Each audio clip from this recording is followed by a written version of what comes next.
What we often do after we eat is we dental floss, but today I want everybody to mental floss. Everybody just go like this, mental floss. Get all that stuff, all that junk that just crowd. Diane, I love your socks.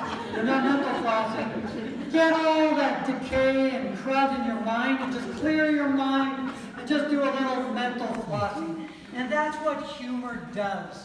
It helps prevent hardening of our attitudes. And it helps to prevent truth decay. And that's what a sense of humor does also. Now I want everybody to follow me. Everybody point out with the right hand and the right index finger. Just reach out and then bring your finger over and put it right on your chin and hold it there. Okay, how many people put it on your chin, like I said, and how many people put it on? Good for you. Okay, answer these questions quickly. I want you to say the word silk 5 times fast. Silk, silk, silk, silk, silk, silk. What do cows drink? Water. Oh. Okay, sweetie, don't answer any more questions. Cows drink water, they don't drink milk. All right. I want you to say the word shop 5 times fast. Shop, shop, shop, shop, shop, shop, shop. What do you do at a green light? Stop. No, you go at a green light. You go at a green light. Okay, last one. See if you can redeem yourself. This is a good Presbyterian one. Say the word sin 5 times fast. Sin, sin, sin, sin, sin. What are aluminum cans made out of? Tin. No, they're made out of aluminum. Oh, what a group we got here. Normally I don't do this one, but you're a special group. I'm going to do it. So repeat everything after me. The grass is green. The grass is green. The sky is blue. The sky is blue. The sun is yellow. The sun is yellow. What color was the grass? Green. No, I said repeat after me. Oh. You all laugh. That means you have a sense of humor. We all laughed as babies. And somehow we learned in life that in order to grow up, we have to grim up. And we forgot to laugh. And we forgot about our sense of humor. But you all have a sense of humor. It's what we express and experience that's funny. And everybody is different. Humor happens when what we expect clashes with what we experience. So we expect one thing, but then we experience something else, and humor results from that difference.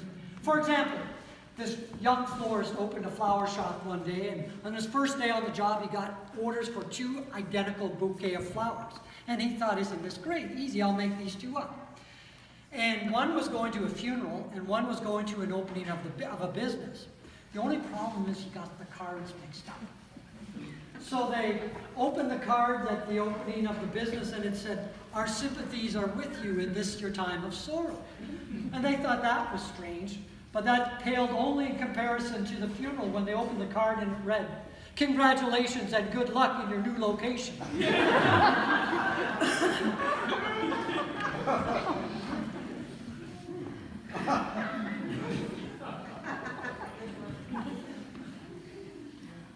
Humor happens when what we expect clashes with what we experience, and we laugh as a result. Now, as Lauren said earlier, years and years ago, I was diagnosed with Tott's disease. I know there's at least one physician here, there might be more than one. I was diagnosed with Tott's disease, and I went back. It was a difficult diagnosis, and I went back to the doctor, and I said, "Doc, what does Tott's disease mean?" He says, "Jim, it's the disease of taking ourselves too seriously." So I said, "What's the remedy?" He said, "Lighten up, don't tighten up. Have a sense of humor about things." And so I did, because a sense of humor is also a sense of self. It's part of who we are, because we are both human beings and humorous beings. And if you ever want to show your humanity, show your humor. We need to take what we do seriously, but ourselves lightly, because it's sure better than the alternative. I had a bad day a few years back, and today I remember it with humor as I did then. My car broke down, and on the same day I chipped my tooth. So I had to go get my car repaired and then go to the dentist. So at the end of the day, I thought $400 for a new oil pump, $200 for the dentist bill, and keeping Jim quiet for 2 hours, priceless. It helped me get over Tott's disease. As Lauren said, you have to get over yourself. And you might as well laugh at things you do because somebody else will, so save time. So laugh at some of the things you do before they can. And as Lauren said, humor is hard for people. It's hard for arrogant people. It's hard for dictators. It's hard for bureaucrats who always, or people who always have something to hide. Some people that are innerly conflicted. Some people who are ultra politically correct. People who cling to a false self-image or think that they are super important. So humor is hard for some people. But if you're not one of those, humor helps you lighten up and not tighten up. And in reality, a healthy sense of humor is really about being childlike, not childish, and having a playful spirit. Did you know that the average 5-year-old child laughs 400 times a day? And the average adult, 14 or less? So aren't you tired of being average? And I know some of you have already used up your day's quota on laughter, but that's okay. It's free. Laugh on credit. When there's nothing to laugh about, laugh anyway. Laugh on credit. As we say in laughter yoga, fake it till you make it. Just start to laugh. Your body doesn't know the difference with body laughter. It helps you relax. And, you know, we are taught, as I said, from a young age, that in order to grow up, we have to grim up. We are told to straighten up, smarten up, and stop acting our age. But how can any of us act our age? How many of us have experience of being this old? Nobody. How can you act your age? As I say, act your shoe size, not your age. It's I don't want to be 12 again. There you go. That's why we had hot dogs for lunch. It's an attitude of childlikeness and lightness. It's a perspective. This winter I relearned about humor in a sense of perspective. You know, one after those major snowstorms, I'm out there shoveling my driveway, just bemoaning this 1 foot of snow that I had to shovel. My 2 little next door neighbors in the corner of my eye are building a snowman. There's perspective for you. So what do? Do you laugh or do you cry? My nephew Michael, years and years ago, played in Tim Horton's Tiny Tots hockey. Do you remember he was 5 years old, and at that time, they still may do it, I don't know. The Toronto Maple Leafs, during the second intermission of the hockey game, allowed these little guys to play a little game for about 5 minutes during the intermission. And the Leafs were terrific to them. They had their own sections where they could sit with the mothers and fathers and enjoy the game. It was just terrific. So my little nephew Michael played the game, and after the game, he went back to his seat.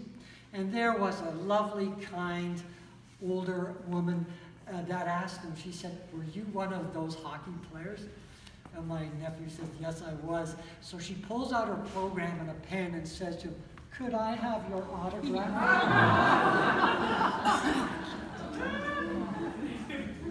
And he looked her straight in the eye and said, "I can't write my name."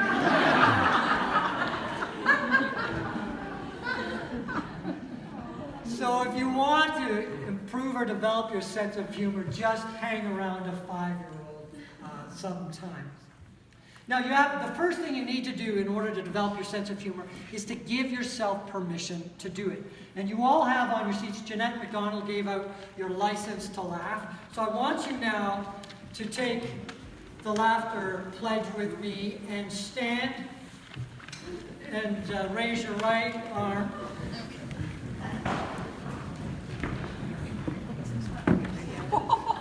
Okay? That would have been ugly. Now I want everybody to repeat after me. My name here My Good, God, people don't get that. Has permission to lighten up. Has permission to lighten up. Laugh. And be positive. And be positive. Signed. Sign. Your name here. Your name here. Good. All right, give yourselves a hand. Not everybody gets that, so good for you. Good for you. We've had a great day so far. We had a great lunch. Where's Zoe and her team? Zoe, will you come out here?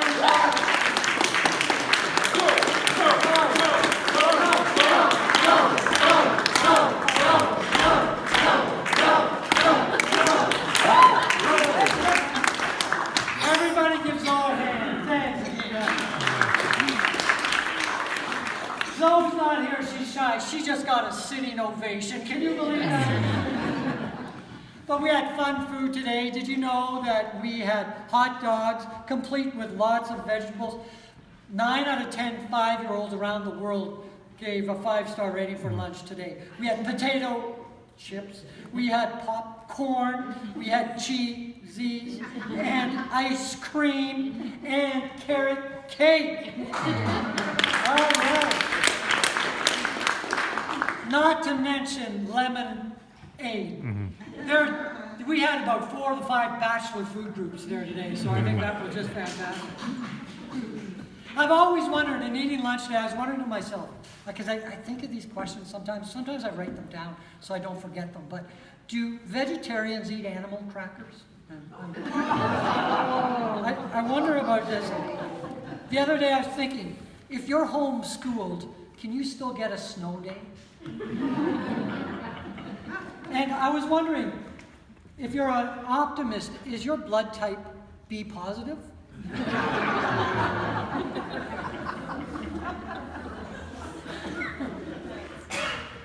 Then if you're negative, is your blood type B negative? You know. See, I would be a pessimist, Rob, but it would never work.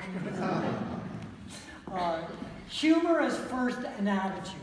It's a perspective. It's a way in which we view ourselves and look at the world. It's a state of mind, if you will, where you are the governor, you are the emperor, as I like to say, you are the chairman of the board. So what is your state? How big is your state of humor? Is it as big as Texas or as small as Rhode Island? What's your state bird? What bird best describes your sense of humor? A wise old owl, or something more like a parrot or a peacock, as proud as a peacock? And what's your state song? Is there a song you love to sing or hum or whistle to that just makes you happy? What's your state song? And where's your state capital? Where do you go to laugh and just have fun and be? Where is it? Your patio? Your cottage? Toxic waste dumps? Where do you go just to have a laugh? Because the key to having a sense of humor is just seeing the comedy in the commonplace. Just seeing the comedy in the commonplace. It's observing the absurd. For example, did you know this water? Do you know spelled backwards? This spells naive. Did you know that? Yeah, it spells naive. I was in the Super Center, at Don Mills in Eglinton a couple of years ago, and they have the express lines, 6 items or less. This guy was buying a patio set. And he was going, yeah, but it's true, he only had 1 umbrella, he only had 1 picnic table, and he had 4 chairs. So he was still had 6 items or less. And the funny thing, when the cashier said, "Sir, you can't come into the line," he says, "You know what? My name is Les."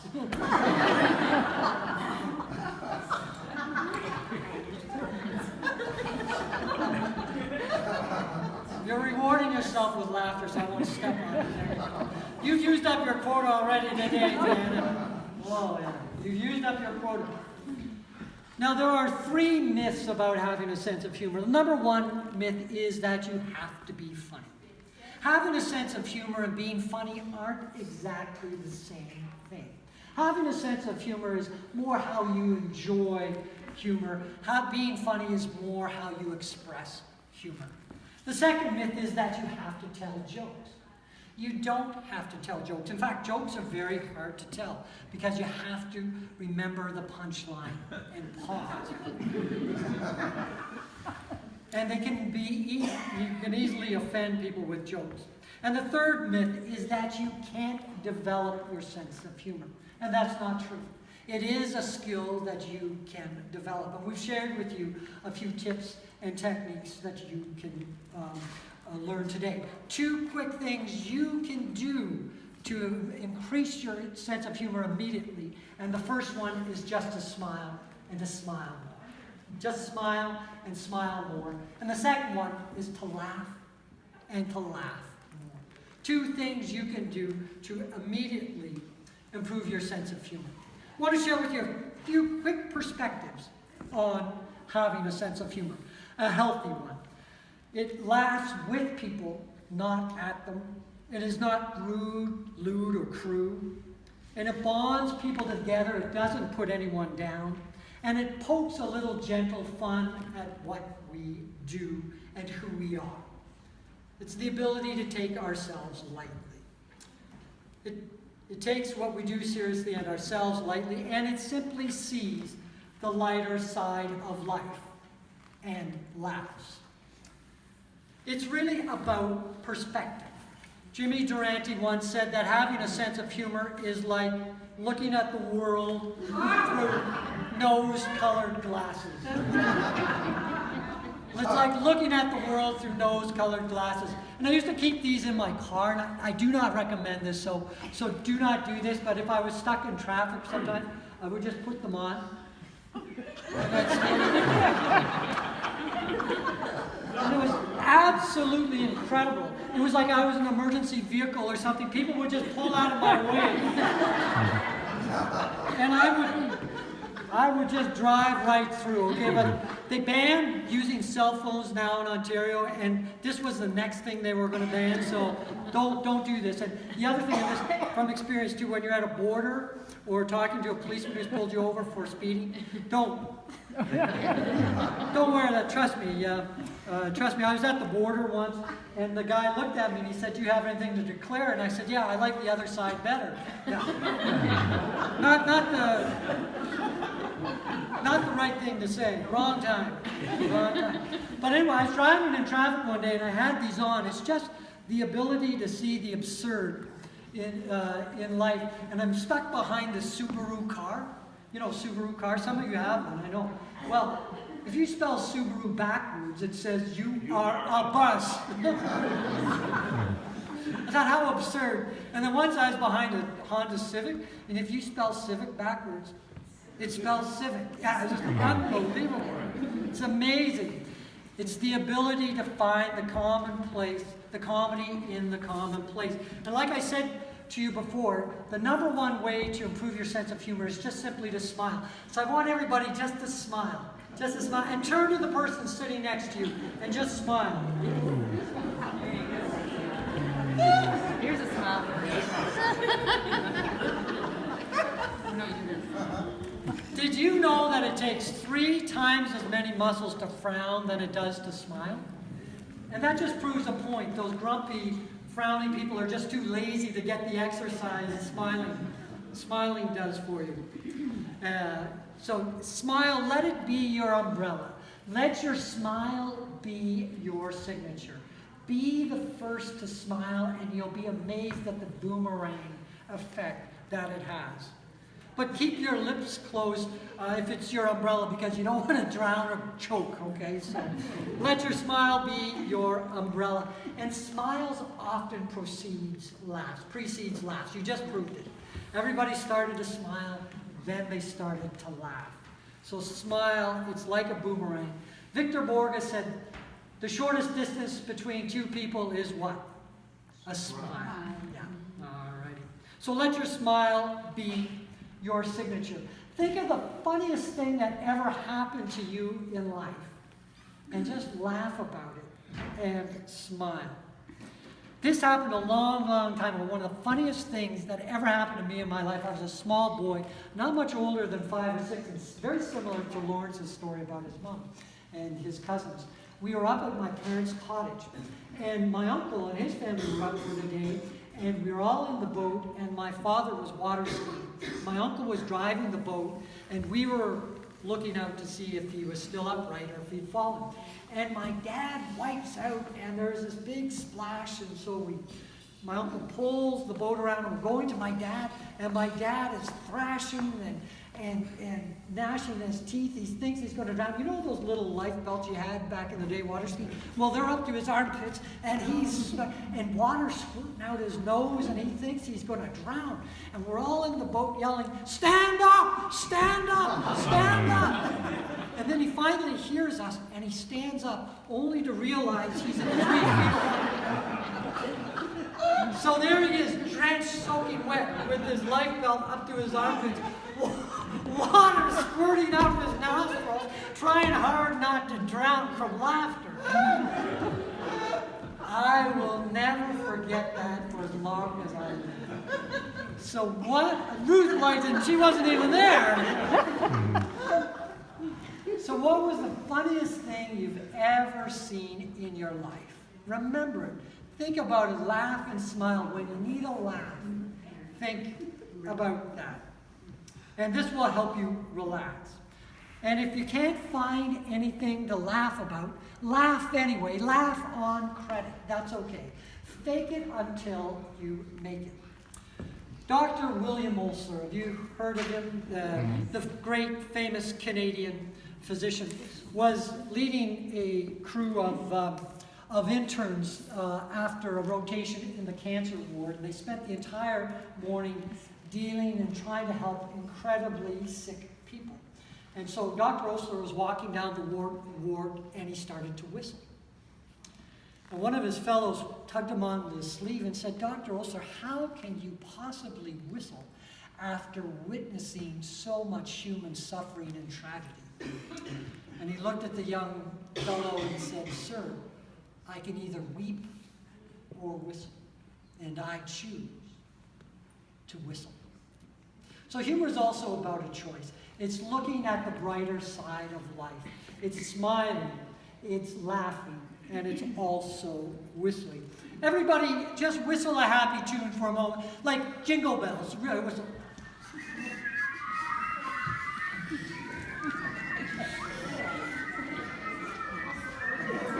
Very good.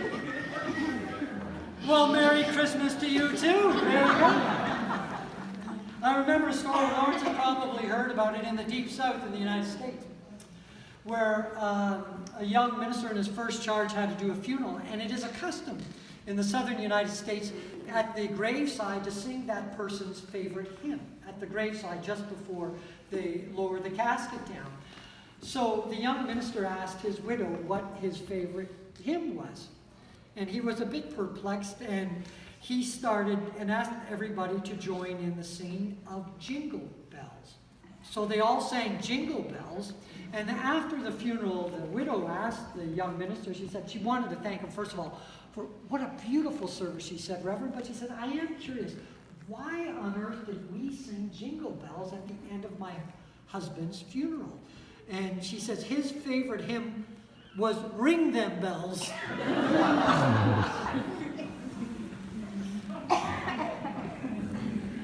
Ring Them Bells. Yeah. Which reminds me of the story of a minister. And one day there was a knock at the door and a woman came to see him and she said, Reverend, she said, my cat has died. She said, would you bury my cat? And she said, oh, excuse me, ma'am, but I have bars on my sleeves. That's below my theological integrity to bury household pets. And she says, oh, that's fine, Reverend. She said, do you know anybody that would do it? She said, oh, there's a minister down the road. He'll likely do a service for you just like that. He'll do a very good job for you. Don't worry about it. Just ask him. And she said, oh, well, thank you, Reverend. She said, just one last question. Do you think $1,000 honorarium would be appropriate for a service like this? To which the minister bolted to his feet and said, my goodness, woman, why didn't you tell me from the beginning? This was a Presbyterian cat.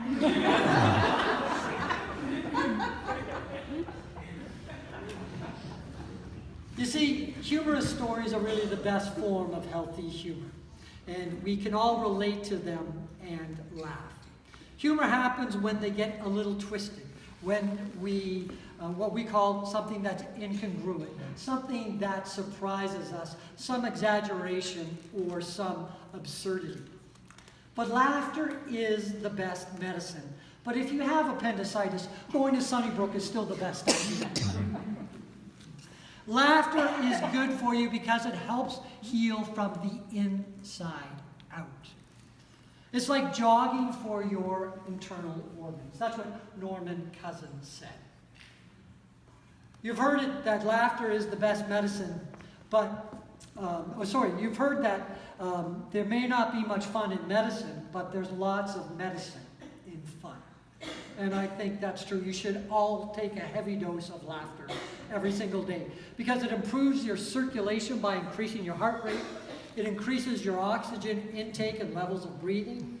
It stimulates the release of endorphins, which are those good brain chemicals, which a doctor friend of mine said, which would be illegal if they were sold on the street corner. And it helps to reduce our stress hormones, making us relax. And when the laughter subsides, we all relax, and that's the ah of ha-ha.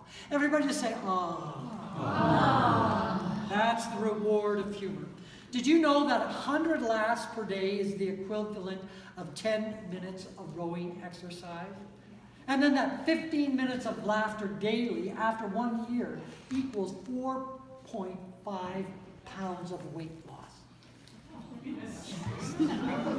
So, laughter's good for you. What about blood sugar? What about blood sugar?